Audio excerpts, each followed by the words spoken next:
அனைத்துலக உயிரோடை தமிழ் ILC தமிழ் உயிரோடை தமிழில் அன்பர்களே அரசியல் கலை நிகழ்ச்சியை கேட்டுக்கொண்டிருக்கிறீர்கள். பிரித்தானியாவிலிருந்து போரியல் ஆய்வாளர் அரசு அவர்கள் இணைகின்றார். வணக்கம் அரசு அவர்களே. வணக்கம். அனைத்துலக உயிரோடை தமிழ் உறவுகளுக்கு அன்பு எழுந்த வணக்கம். ஹூதிஸ் அமைப்பினர் நடத்திய தாக்குதல் தொடர்பான விடயங்களை பார்க்கலாம் என்று நம்புகிறேன். ஒரு வாரத்துக்கு 2வது தடவை செங்கடலில் ஹூதிஸ் அமைப்பினர் கப்பலை மூழ்கடிக்க செய்திருக்கின்றார்கள் என்ற செய்திகள் வருகின்றது.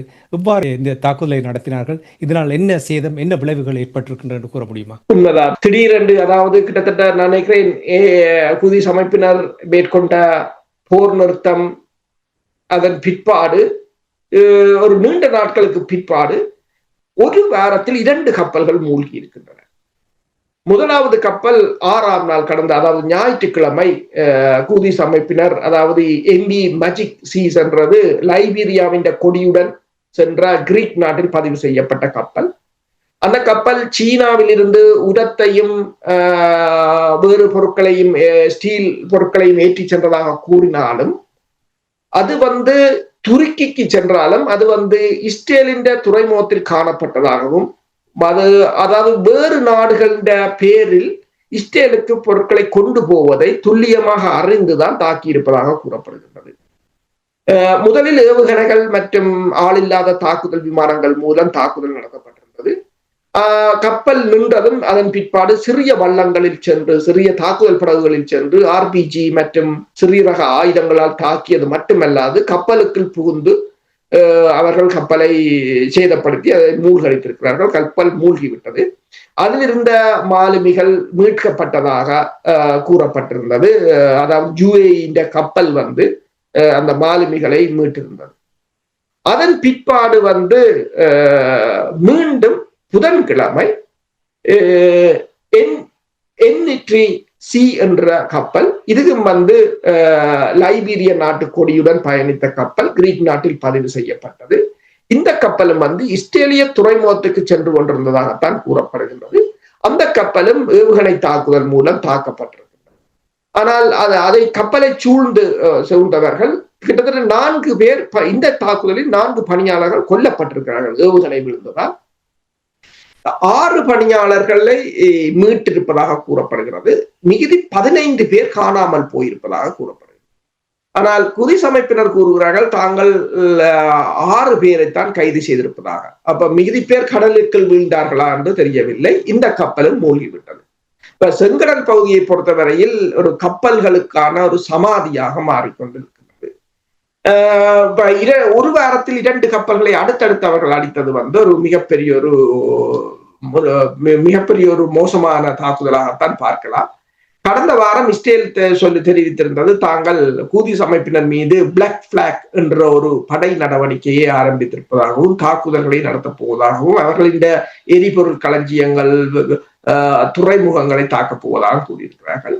இந்த நிலையில் ஹூதிஸ் அமைப்பினர் இந்த 2 கப்பல்களையும் துல்லியமாக தாக்கியிருக்கிறார்கள். 2 கப்பல்களும் வேறு நாடுகளில் பதிவு செய்து இரகசியமாக இஸ்ரேலுக்கு பொருட்களை கொண்டு சென்றதாகத்தான் கருதப்படுகிறது. இதற்கான புலனாய்வு தகவல்களை யார் கொடுக்கிறார்கள் என்றால் ஈரான் கொடுக்கிறது என்று அமெரிக்கா தொடர்ச்சியாக குற்றம் சுமத்தி வருகின்றது. ஆனால் இப்போது அவர்களால் ஈரான் மீதும் ஒன்றும் செய்ய முடியாத ஒரு நிலையாகத்தான் இருக்கின்றது. இந்த தாக்குதல் தொடர்பாக அமெரிக்கா சர்வதேச சமூகம் தங்களுடைய கண்டனத்தை தெரிவிக்க வேண்டும் என்று அமெரிக்கா கூறியிருக்கின்றது. என்னொரு பலவீனமான ஒரு நிலைமையை காணுகிறீர்களா ஹூதிஸ் அமைப்பு தொடர்பாக? அமெரிக்கா இப்போ உங்களுக்கு தெரியும் எத்தனோ தடவைகள் தாக்குதல் நடத்தி விட்டார்கள். 5-6 நாட்களுக்கு முன்னதாக இஸ்ரேல் தாக்குதல் நடத்துகின்றது. 2 நாட்களுக்கு முன்னதாக இஸ்ரேல் கூறியது ஹூதிஸினுடைய ஏவுகணை அங்கே வந்தது, ஆனால் தடுத்து விட்டோம் என்று கூறுகிறார்கள். ஒரு பலவீனமான நிலைமை காணப்படுகின்ற நீங்கள் நம்புகிறீர்களா? உண்மைதான். என்னென்று சொன்னால் உங்களுக்கு தெரியும், இந்த வருடத்தின் ஆரம்பத்தில் அமெரிக்கா 2 விமானம் தாங்கி கப்பல்களை, ஹெரி ட்ரூமர் மற்றது கால்வின்சன் நினைக்கிறேன், 2 விமானம் தாங்கி கப்பல்களை அங்கு கொண்டு வந்திருந்தது. தாக்குதல்களை பிரித்தானியாவும் அமெரிக்காவும் இணைந்து நடத்தியிருந்தது. தாங்கள் செங்கடலை பாதுகாக்கப் போவதாக கூறியிருந்தார்கள். ஆனால் தொடர்ச்சியாக ஹூதிஸ் அமைப்பினர் மேற்கொண்ட தாக்குதல்கள், அமெரிக்காவின் பதில் தாக்குதல்கள் என்று சரியான எக்ஸ்பென்சிவான ஓர். அவர்கள் இந்த சிறிய ஏவுகணைகளையும், சிறிய ஆளில்லாத தாக்குதல் விமானங்களையும், மில்லியன் கணக்கான ஏவுகணைகளை கொண்டு தொடர்ச்சியாக அழிப்பது என்பது முடியாத காரியம். அதே நேரம் கிட்டத்தட்ட 3 F-18 கொனட், சூப்பர் கொனட் விமானங்களும் கடலுக்குள் வீழ்ந்திருந்தன. அப்ப இந்த இழப்புகளுடன் அமெரிக்கா பின்வாங்கிவிட்டது. அப்ப அதற்கு பிறகு இஸ்ரேல் தாக்கி இருந்தது, அதிலும் இஸ்ரேல் வெற்றி பெறவில்லை. பிறர் ஈரானை தாக்கி இருந்தார்கள். ஈரான் போரும் கிட்டத்தட்ட அமெரிக்காவே அதற்கு போர் நிறுத்தத்துக்கு உடன்பட்டு போரும் நின்று விட்டது. இப்போது நீங்கள் பார்த்தீர்கள் என்று சொன்ன இந்த தாக்குதல் நீங்கள் கேட்டது போலதான் கிட்டத்தட்ட ஹூதிஸ் அமைப்பினர் அப்பர் ஹேண்ட் எடுத்திருக்கிற மாதிரி தான் தெரிகிறது. அவர்கள் தாக்குதல் மட்டுமில்லை, வள்ளங்களில் வந்து கப்பல்களில் ஏறி ஆட்களையும் கொண்டு போகிறார்கள் என்னும் போது முற்று முழுதாக செங்கடலை ஒரு தங்கள் கட்டுப்பாட்டுக்குள் கொண்டு வந்து விட்டதாகத்தான் பார்க்கக்கூடியதாக இருக்கின்றது.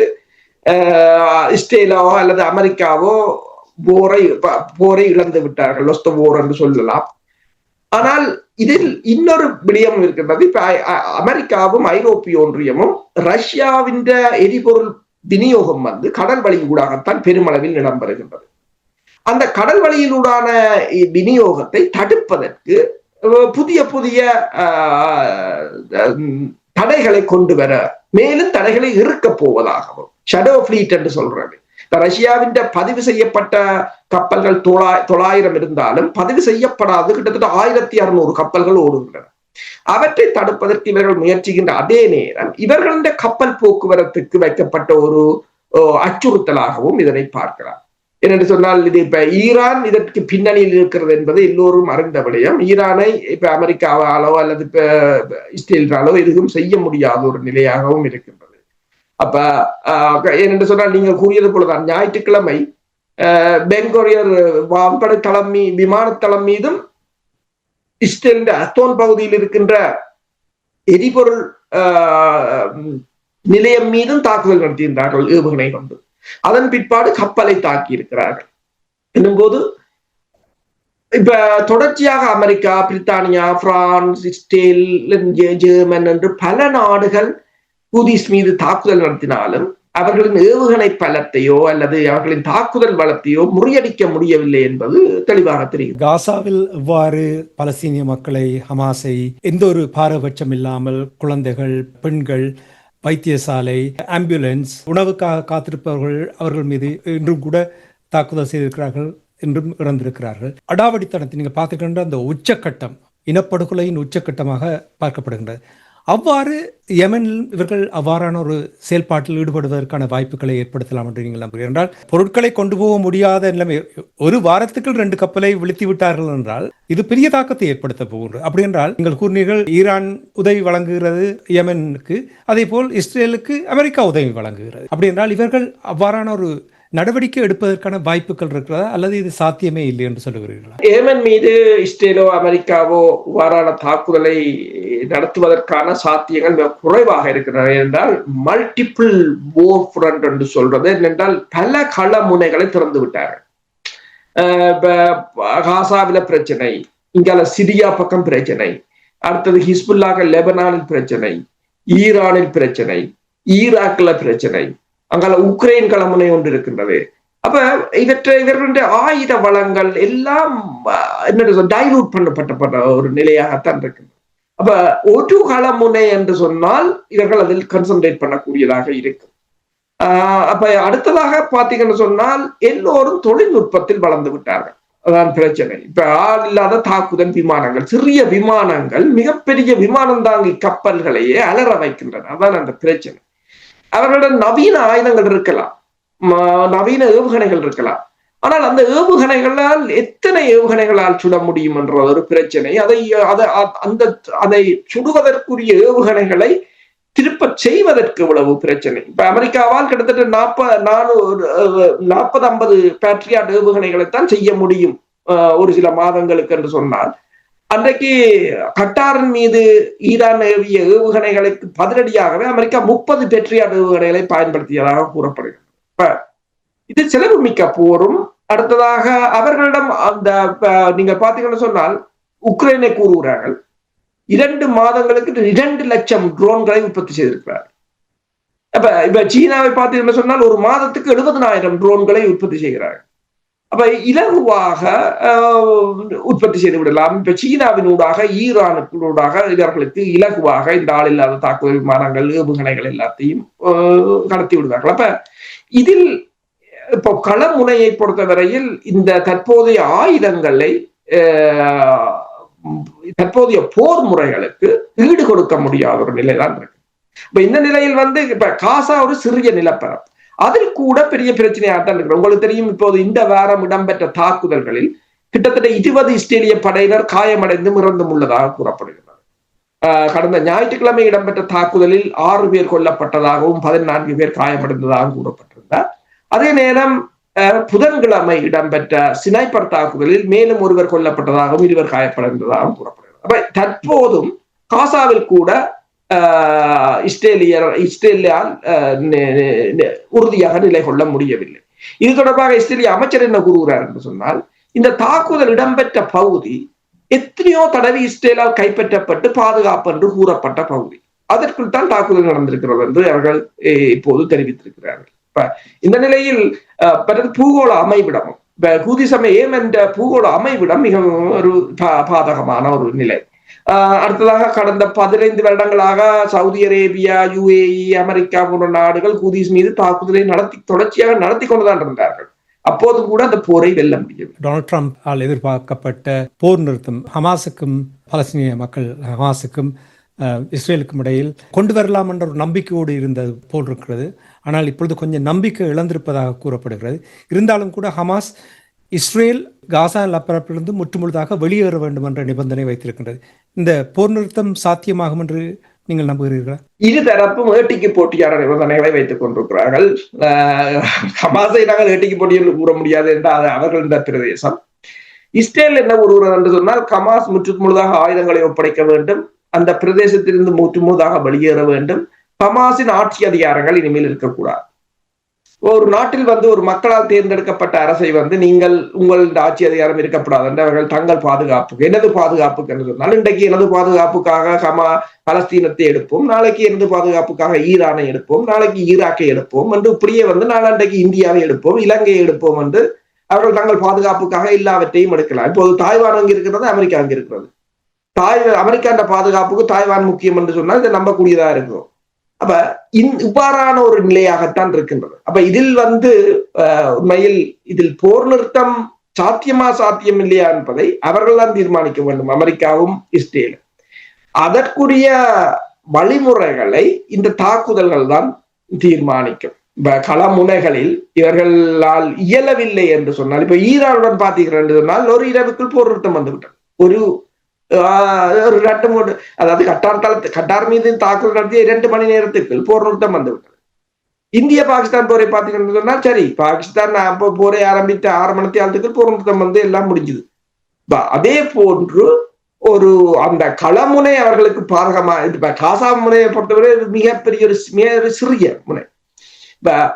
இப்ப காசா இதுவரையில் தப்பி இருப்பதற்குரிய காரணம் ஈரானும் ஹூதிஸ் அமைப்பினரும் அவர்களுக்கு ஆதரவாக கை கொடுப்பதுதான். அப்ப அந்த களமுனையின் இறுக்கத்தை பொறுத்து தான் இந்த போர் நிறுத்தத்தை பார்க்கலாம். இல்லை, இப்போ கடந்த 48 மணித்தியாலத்துக்குள் நூற்றுக்கணக்கானவர்கள் இறந்திருக்கிறார்கள் இஸ்ரேலுடைய தாக்குதலால். அதை யாரை தாக்கினார்கள்? உணவு எடுப்பதற்காகவும் ஒரு பகுதியிலிருந்து இன்னொரு பகுதிக்கு போகும் பொழுது குறிவைத்து தாக்குதல் நடத்தியிருக்கிறார். அப்படி என்றால் இந்த போர் இழுத்தடித்து கொண்டு போனால் காசாவில் இருக்கிற பலஸ்தீனர்களை அரைவாசிக்கு மேலே அவர்கள் கொண்டு விடுவார்கள். எவ்வளவு நாளைக்கு இழுபட போகின்றதோ அவ்வளவு நாளைக்கும் அவர்கள் கொஞ்சம் கொஞ்சமாக கொண்டு குவிக்க போகிறார்கள். அவ்வாறு நடக்க போறது நீங்கள் பார்க்கவில்லையா? உண்மைதான். கிட்டத்தட்ட 57,000க்கும் மேற்பட்டவர்கள் இறந்திருக்கிறார்கள், 1,35,000க்கும் மேற்பட்டவர்கள் காயமடைந்திருக்கிறார்கள். அதிலும் பெருமளவானவர்கள் கடுமையாக காயமடைந்திருக்கிறார்கள். கடந்த வாரம் இடம்பெற்ற தாக்குதலில் கூட 5 வைத்தியர்கள் ஒரே அடியாக கொல்லப்பட்டார்கள். அதில் இந்தோனேஷியாவின் வைத்தியர், அவர் இருதய சத்திர சிகிச்சை நிபுணர், அவர் குடும்பத்துடன் கொல்லப்பட்டிருந்தார். ஆனால் இதனை கேட்ட ஐக்கிய நாடுகள் சபையின் வதிவிட பிரதிநிதி மீதுதான் இப்போது கண்டனம் தடை கொண்டு வரப்பட்டிருக்கிறது. ஏனென்றால் தற்பாதுகாப்புக்காக இஸ்ரேல் நடத்துகின்ற தாக்குதலை அவர் தட்டி கேட்கிறார் என்றுதான் கூறுகிறார்கள். இதுதான் உலகம், ஜனநாயகம். இதுதான் ஜனநாயகம். இதற்குள்ளால் தான் நாங்கள் வாழ வேண்டிய ஒரு நிலையில் இருக்கின்றோம். என்ன ரெட்ட முகத்தோடு வாழுகிறார்கள்? எப்படி இவர்கள் தொலைக்காட்சிக்கு முன்னால் நிற்கிறார்கள் என்று நான் எப்பொழுதுமே சிந்தித்து பார்ப்பேன். உள்ளே ஒன்றை செய்து கொண்டு வெளியில் இன்னும் ஒன்றை கூறுவதை எப்படி பார்த்து கொண்டிருக்கிறார்கள் மற்ற ஏனைய நாடுகள் என்பதும் ஒரு பெரிய ஒரு கேள்வியாகத்தான் இருக்கின்றது. நன்றி அரசுகளை. இன்றைய அரசியல் கலை நிகழ்ச்சியில் நிறைய விடயங்களை உயிரோடை தமிழ் உறவுகளோடு பயந்து கொண்டமைக்காக அன்பர்கள் சார்பாக நன்றி கூறிக்கொண்டு மீண்டும் இன்னும் ஒரு நிகழ்ச்சியில் இணைந்திருப்போம். அதுவரைக்கும் நன்றி, வணக்கம். நன்றி. எமது பார்வையாளர்களுக்கு வணக்கம். மக்களின் குரலாய் ஓங்கி ஒலிக்கும் இலக்கு மின்னிதழ் மற்றும் உயிரோடை தமிழ் வானொலி ஆகிய இவ்விரு ஊடகங்களும் உங்களைப் போன்ற எமது நேயர்கள் நண்பர்களின் ஆதரவிலேயே இயங்கி வருகின்றன. மிக குறைந்த வளங்களுடன் பல இடர்கள் மற்றும் தடைகளை தாண்டி பயணிக்கும் எமது ஊடகங்களின் பணிகள் மேலும் வளர உங்களால் முடிந்த நிதியுதவியை வழங்கி இன்னும் காத்திரமான செயற்பாடுகளை முன்னெடுக்க உதவுமாறு மிகவும் பணிவன்புடன் வேண்டி நிற்கின்றோம். உங்கள் பங்களிப்பு உங்களின் உரிமை குரலாய் ஓங்கி ஒலிக்கும். நன்றி.